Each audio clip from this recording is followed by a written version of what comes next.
శ్రీ గురుభ్యో నమః. అందరికీ నమస్కారం. తెలుగు హోమియోపతి గురుకులానికి స్వాగతం. ఈరోజు మనం ఒక అత్యంత ఆసక్తికరమైన అలాగే చాలా లోతైన అంశంలోకి వెళ్తున్నాం. ఒక జీవితకాలం పాటు ఎవరికీ కనిపించని ఒక అంతులేని దుఃఖాన్ని తమలోనే మోస్తున్న వ్యక్తి మన ఎదురుగా కూర్చున్నప్పుడు వారిని ఎలా గుర్తించగలం? కేవలం పుస్తకాల్లో ఉన్న లక్షణాలను బట్టి పట్టేస్తే ఒక వ్యక్తిని సంపూర్ణంగా అర్థం చేసుకోలేం కదా. అందుకే జీవించి ఉన్న ఒక కాన్స్టిట్యూషనల్ వ్యక్తిత్వాన్ని, ముఖ్యంగా నాట్రమ్ యూరియాటికం అనే మందు వెనకున్న ఆ మనిషిని, వారి లోపల అణిచిపెట్టుకున్న వేదనను నేరుగా ఎలా పసిగట్టాలో మనం ఇప్పుడు వివరంగా విశ్లేషిద్దాం.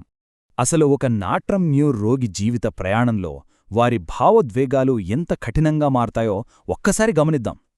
బాల్యంలో చూస్తే వీరు అత్యంత సున్నితంగా ఉంటారు. ఎవరైనా చిన్నమాట అన్నా చాలు తీవ్రంగా గాయపడతారు. ఎవరూ చూడకుండా ఒంటరిగా వెళ్లి ఏడుస్తారు. ఇక కౌమార దశకు వచ్చేసరికి వీళ్లలో వీళ్లే ఒక రహస్య ప్రపంచాన్ని సృష్టించుకుంటారు. ఎవ్వరికీ చెప్పుకోలేని రహస్య ప్రేమ, రహస్య నిరాశ అన్నీ గుండెల్లోనే దాచుకుంటారు. అదే యవ్వనంలో ఆ నమ్మకం కాస్త తీవ్రమైన హృదయ విదారకంగా మారుతుంది. ఇది కేవలం మానసికంగానే కాదు, భౌతికంగా కూడా వీరిని భయంకరంగా దెబ్బతీస్తుంది. ఈ అణిచిపెట్టుకున్న దుఃఖం కాస్త తీవ్రమైన మైగ్రేన్ తలనొప్పులుగా మారి సూర్యోదయంతో మొదలై మధ్యాహ్నానికి తారాస్థాయికి చేరుకుంటుంది. ఇక పెద్ద వయసొచ్చేసరికి ఏం జరుగుతుంది? తమ చుట్టూ ఒక పెద్ద గోడ కట్టేసుకుంటారు. భావోద్వేగాలను పూర్తిగా నియంత్రిస్తారు. వృద్ధాప్యంలోకి అడుగుపెట్టాక కేవలం ఆ పాత జ్ఞాపకాలను నెమరవేసుకుంటూనే కాలాన్ని గడిపేస్తుంటారు. వీరి సంబంధాల ప్రయాణం ఎలా సాగుతుందో చూస్తే చాలా ఆశ్చర్యంగా ఉంటుంది. మొదట వీరు ఒకరిని ప్రాణంగా నమ్ముతారు. ఆ నమ్మకం మెల్లగా ఒక గాఢమైన అనుబంధంగా మారుతుంది. కాని ఎప్పుడైతే ఆ నమ్మకం వమ్మవుతుందో, ద్రోహానికి గురవుతారో, అప్పుడు భరించలేని దుఃఖపు సముద్రంలో మునిగిపోతారు. ఆ దెబ్బతో సమాజం నుంచి, బంధాల నుంచి పూర్తిగా వెనక్కి తగ్గిపోతారు. ఇక జీవితంలో ఎవరినీ నమ్మకూడదు అనే ఒక అత్యంత కఠినమైన నిర్ణయానికొస్తారు. వాళ్లకు మళ్ళీ ఇంకొకరిని నమ్మడమనేది అసాధ్యం. బయటకు చూస్తే వీరు చాలా కఠినంగా, ఎవరితో కలవనివారిగా కనిపిస్తారు. కాని లోపల ఆ ద్రోహం తాలూకు పచ్చిగాయం అలాగే ఉండిపోతుంది. మరి ఇంతటి లోతైన మానసిక గాయమున్న రోగి మన క్లినిక్ గదిలోకి వచ్చినప్పుడు భౌతికంగా ఎలా కనిపిస్తారో అర్థం చేసుకుందాం. ఇక్కడ మనం చాలా నిశితంగా పరిశీలించాల్సిన పాయింట్ ఒకటుంది. వారు మనతో మాట్లాడుతున్నప్పుడు నేరుగా కళ్లలోకి చూడరు. ఆ ఐ కాంటాక్ట్ను పూర్తిగా అవాయిడ్ చేస్తారు. మనం ఏ ప్రశ్న అడిగినా దానికి సమాధానం కేవలం అవును లేదా కాదు అన్నట్లు చాలా పొట్టిగా ఉంటుంది. వారి ముఖంలో ఒక రకమైన గంభీరత్వం, తీవ్రత కనిపిస్తుంది. తమ లోపలి దుఃఖం పొరపాటును కూడా బయటపడకూడదని వారి భావోద్వేగాలను అత్యంత కఠినంగా అదుపులో పెట్టుకుంటారు. అదొక రక్షణ కవచం లాంటిది. దానికి తోడు భౌతికంగా చూస్తే కింది పెదవికి మధ్యలో ఉండే లోతైన పగులు, అలాగే మ్యాప్లాంటి గీతలు ఉండే నాలుక, ఈ లక్షణాలన్నీ వారి లోపలి మానసిక స్థితికి అద్దం పడుతుంటాయి. ఈ పరిశీలన మనల్ని హోమియోపతిలోనే అత్యంత ఆసక్తికరమైన అలాగే అద్భుతమైన ఒక లక్షణం వైపుకు తీసుకువెళ్తుంది. అదే ప్రసిద్ధ డోర్ నాబ్ లక్షణం. ఈ క్రమం ఎలా జరుగుతుందో గమనిస్తే ఎవరికైనా ఆశ్చర్యం కలగక మానదు. రోగి గదిలోకి వచ్చినప్పటి నుండి కన్సల్టేషన్ పూర్తయ్యే వరకు తమ ఎమోషన్స్ని ఎంతో అద్భుతంగా కంట్రోల్ చేసుకుంటారు. మనం ఎంత కదిలించినా ఒక్క కన్నీటి చుక్కగూడా బయటకు రానివ్వరు. కాని మొత్తం పూర్తయ్యాక గదిలో నుండి బయటకు వెళ్లడానికి ఆ తలుపు హ్యాండిల్ పట్టుకున్న ఖచ్చితమైన క్షణంలో ఒక్కసారిగా వారి భావోద్వేగాల ఆనకట్ట బద్దలైపోతుంది. కన్నీళ్లు కుండపోతగా వచ్చేస్తాయి. ఎందుకంటే ఇక వైద్యుడితో మాట్లాడాల్సిన పనిలేదు, తనని పాను కంట్రోల్ చేసుకోవాల్సిన అవసరం లేదు అని ఆ క్షణంలో మనసుకు అర్థమైపోతుంది. ఆ రక్షణ కవచం తొలగగానే దుఃఖం ఉప్పెనెలా తన్నుకొస్తుంది. ఇప్పటివరకు మనం మాట్లాడుకున్న ఈ విషయాలు వాస్తవ జీవితంలో ఎలా ఉంటాయో అర్థం చేసుకోవడానికి కొన్ని క్లినికల్ దృశ్యాలను తీసుకుని విశ్లేషిద్దాం. ఒకసారి ఇలా ఊహించుకోండి.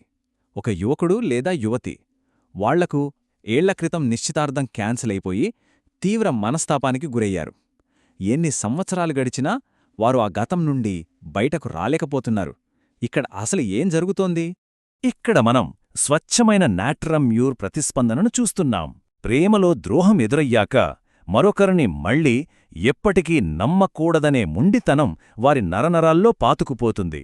తమలో ఉన్న ఆ భయంకరమైన నిరాశను ఎవరికీ చెప్పుకోరు. తమ చుట్టూ ఒక భావోద్వేగాల కవచాన్ని నిర్మించుకుని ఆ బాధను రహస్యంగా మోస్తూ ఉంటారు. కొత్తగా ఏ సంబంధం వచ్చినా పూర్తిగా దూరంగా ఉండిపోతారు. ఇంకొక ఉదాహరణ చూద్దాం.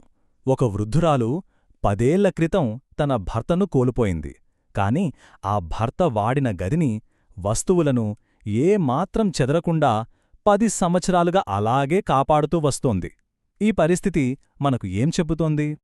ఇది నాట్రమ్ మ్యూర్ వ్యక్తిత్వపు చివరి పరిణామ దశను చాలా అందంగా, అంతే బాధాకరంగా మనకు వివరిస్తోంది. వీరు వర్తమానం నుండి పూర్తిగా కట్టయిపోతారు. కేవలం కోల్పోయిన ఆ పవిత్రమైన జ్ఞాపకాలలోనే బతుకుతుంటారు. ఆ దుఃఖమే వారి ఐడెంటిటీగా మారిపోతుంది. వారికా గతం మాత్రమే వాస్తవం, మిగతా బయటి ప్రపంచంతో కాని వర్తమానంతో కాని ఎలాంటి సంబంధముండదు. ఇప్పుడు మరొక పరిస్థితి గమనిద్దాం. తరగతి గదిలో ఉపాధ్యాయుడు ఒక సున్నితమైన విద్యార్థిని అందరి ముందు తీవ్రంగా అవమానించాడు. ఆ సంఘటన జరిగినప్పటి నుండి ఆ విద్యార్థి తన స్నేహితులందరికీ దూరంగా, పూర్తిగా ఒంటరిగా మారిపోయాడు. ఇక్కడ ఏమర్థం చేసుకోవాలి మనం? ఇక్కడ అసలైన పాయింట్ వారి తీవ్రమైన సున్నితత్వం. వారు చాలా ఈజీగా హర్ట్ అవుతారు. ఆ బాధను తట్టుకోడానికి వారు ఎంచుకునే ఏకైక మార్గం పూర్తి ఒంటరితనం.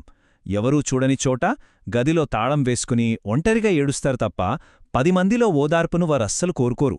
ఎవరైనా వచ్చి ఓదార్చితే వారికి కోపం వస్తుంది, బాధ ఇంకా పెరుగుతుంది. చివరగా ఒక మధ్య వయసున్న వ్యక్తిని తీసుకుందాం. కుటుంబంలో ఒక పెద్ద విషాదం జరిగింది. కాని ఆయన ఎవరి సహాయం అడగకుండా గుండె రాయి చేసుకుని ఆ భారానంతా తన ఒక్కడి భుజాలపైనే మోస్తున్నాడు. పైకి మాత్రం ఎంతో ప్రశాంతంగా కనిపిస్తున్నాడు. పైకి చూడటానికి వారు పూర్తి సెల్ఫ్ కంట్రోల్తో ఎవరితోనూ ఏమీ పంచుకోకుండా చాలా కఠినంగా కనిపిస్తారు కదా. కాని లోపల ఆ భావోద్వేగ దూరం వెనుక ఒక అంతు లేని బాధల సముద్రం దాగి ఉంటుంది. ఎవరి ముందు బలహీనంగా కనిపించడం వీరికి అస్సలు నచ్చదు. ఆ మౌనమే వారి మహా దుఃఖం. ఇక్కడ మనం ఒక అద్భుతమైన విషయాన్ని గుర్తుచేసుకోవాలి. ఈ మందు సాధారణ ఉప్పు అంటే సోడియం క్లోరైడ్ నుండి తయారవుతుందన్న సంగతి మనకు తెలిసిందే. ఉప్పు నీటిని ఎలాగైతే తనలో లాగి నిలుపుకుంటుందో, ఈ రోగులు కూడా తమ కన్నీళ్లను, పాత దుఃఖాన్ని ఎప్పటికీ వదలకుండా శాశ్వతంగా తమలోనే అలాగే నిలుపుకుంటారు. ఇదంతా విన్నాక మనకు ఇతర మందులకి దీనికి తేడా ఏమిటి అనే ఆలోచన రావడం సహజం. అందుకే దుఃఖం విషయంలో నాట్రమ్ మ్యూర్ ప్రతిస్పందన ఇతర కాన్స్టిట్యూషనల్ రకాలతో ఎలా మారుతుందో ఇప్పుడు డిఫరెన్షియల్ డయాగ్నోసిస్ ద్వారా పోల్చి చూద్దాం. ముందుగా పల్సటిల్లాతో పోల్చి చూద్దాం. పల్సటిల్లా రోగి అందరి ముందు బహిరంగంగా ఏడుస్తుంది. ఎవరైనా వచ్చి ఓదార్చాలి, సానుభూతి చూపించాలి అని ఎదురుచూస్తుంది. కాని నాట్రమ్ మ్యూర్ దానికి పూర్తి రివర్స్. వారు తమ కన్నీళ్ల చుట్టూ ఎవరూ లోపలికి రాలేని ఒక అభేద్యమైన కోడను నిర్మించుకుంటారు. ఎవరైనా వచ్చి ఓదార్చడానికి ప్రయత్నిస్తే వారు మరింత కోపానికి, చిరాకుకు గురవుతారు. ఇక ఇగ్నేషియా దగ్గరకు వస్తే ఏదైనా షాక్ తగిలిన వెంటనే చాలా తీవ్రంగా హిస్టెరికల్గా ఏడుస్తారు. కాని నాట్రమ్ మ్యూర్లో ఈ దుఃఖం తక్షణమే వచ్చేది కాదు. అది దీర్ఘకాలికమైనది. అది ఎంతో నిశ్శబ్దంగా, కాలానుగుణంగా మనస్సు పొరల్లో లోతుగా పాతుకుపోయి ఉంటుంది.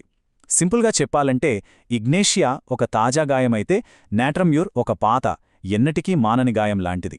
సెపియాతో పోలిస్తే ఈ డిఫరెన్స్ ఇంకా చాలా స్పష్టంగా తెలుస్తుంది. సెపియా రోగి పూర్తి ఉదాసీనతలోకి వెళ్ళిపోతుంది. ఎవరిపట్ల ఆసక్తి ఉండదు, తమ వారిపట్ల ప్రేమ చచ్చిపోతుంది. కాని నాట్రమ్ మ్యూర్ రోగి అలా కాదు. వారు తమ గత ప్రేమను, ఆ అనుబంధాన్ని చాలా రహస్యంగా, బలంగా పట్టుకుని వేలాడుతూనే ఉంటారు. వీరికి ఉదాసీనత లేదు, లోపల తీవ్రమైన వేదన ఉంటుంది. అలాగే స్టాఫిసాగ్రియా రోగిని చూస్తే బయటకు ప్రశాంతంగా ఉన్నా సరే అణచివేయబడిన కోపం, ఆ అవమానం వల్ల లోపల వణికిపోతూ ఉంటారు. కాని నాట్రమ్ మ్యూర్ రోగి బాధపడుతున్నది కోపంతో కాదు, స్వచ్ఛమైన హృదయ విదారకం వల్ల, తమకు జరిగిన పూడ్చలేని నష్టం వల్ల. కోపానికి, దుఃఖానికి ఉన్న ఈ చిన్న గీతను మనం చాలా జాగ్రత్తగా పసిగట్టగలగాలి. చివరగా ఫాస్ఫరస్తో పోలిక. ఫాస్ఫరస్ వాళ్ళు ఎప్పుడూ అత్యంత ఓపెన్గా ఉంటారు. అందరితో ఇట్టే కలిసిపోతారు. సులభంగా సానుభూతి చూపిస్తారు. వారికి బౌండరీస్ ఉండవు. కాని నాట్రమ్ మ్యూర్ తమ పెళుసైన భావోద్వేగాల దగ్గరకు ఎవర్ని రానివ్వరు.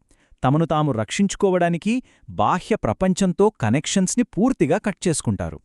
ఇదంతా గమనించాక మనకర్థమయ్యే సారాంశమేమిటంటే, ఒక పాఠ్యపుస్తకంలో ఉన్న లక్షణాల జాబితాను గుడ్డిగా బట్టిపట్టడం కంటే మన ముందు కూర్చున్న ఈ సజీవమైన వ్యక్తిత్వాన్ని గుర్తించడమే అత్యంత శక్తివంతమైన వైద్య విధానం. వారి నిశ్శబ్దం వెనుక ఉన్న ఆక్రందనను మనం వినగలగాలి. రేపు మీ క్లినిక్ తలుపు తీసుకుని వచ్చే ఒక రోగి ముఖంలో కనిపించే ఆ చిన్న నవ్వు వెనక ఏళ్లనాటి ఎంతటి నిశ్శబ్ద దుఃఖం దాగి ఉందో పసిగట్టడం ఎంత అవసరమో ఒక్కసారి ఆలోచించండి. జై శ్రీకృష్ణ. వాసుదేవ.